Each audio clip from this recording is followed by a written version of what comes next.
Every time you charge your phone, you're not just adding power. You're storing energy inside a chemical system that can release it later on demand. But how does a battery actually store energy? Where does that energy go? And how does it come back out to power your devices? Let's break it down from the inside. What a battery really is. A battery is not just a container of energy. It's a device that converts chemical energy into electrical energy. Inside every battery, there are three main parts. Anode is the negative electrode. Cathode is the positive electrode. Electrolyte is the medium that allows charge to move. These three components work together to create and control the flow of electricity. The core idea: energy storage. Energy in a battery is stored in chemical bonds. Certain materials naturally want to lose electrons or gain electrons. This difference creates something very important: electrical potential difference voltage. Voltage is basically the pressure that pushes electrons through a circuit. How a battery discharges. When you connect a battery to a device, a chemical reaction begins step by step.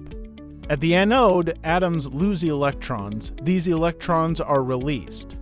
Electrons cannot pass through the electrolyte, so they travel through the external circuit.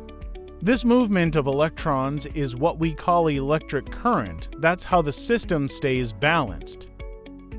The electrons reach the cathode where they are accepted.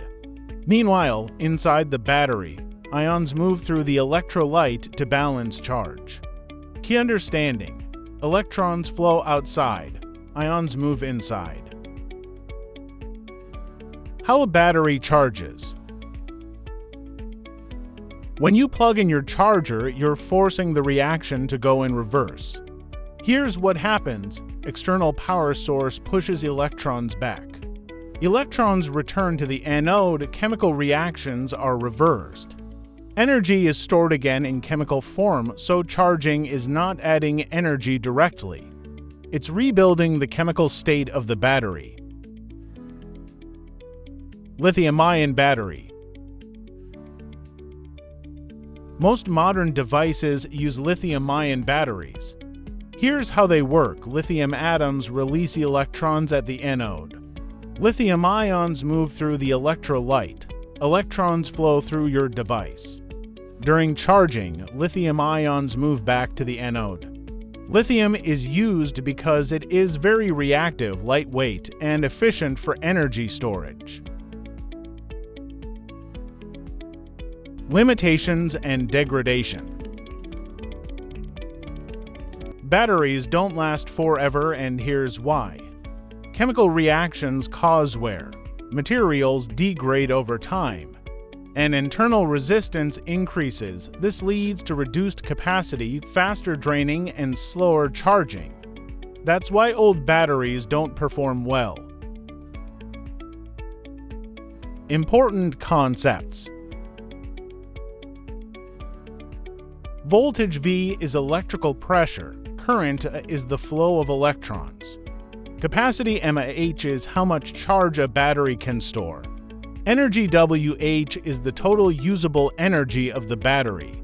All of these determines how powerful a battery is. So now you understand. Batteries store energy chemically, releases it through electron flow, and recharge by reversing the reaction. So, every time you use your phone, you're literally using controlled chemical reactions to power your world. If you enjoyed this, don't forget to like, subscribe, and drop a comment.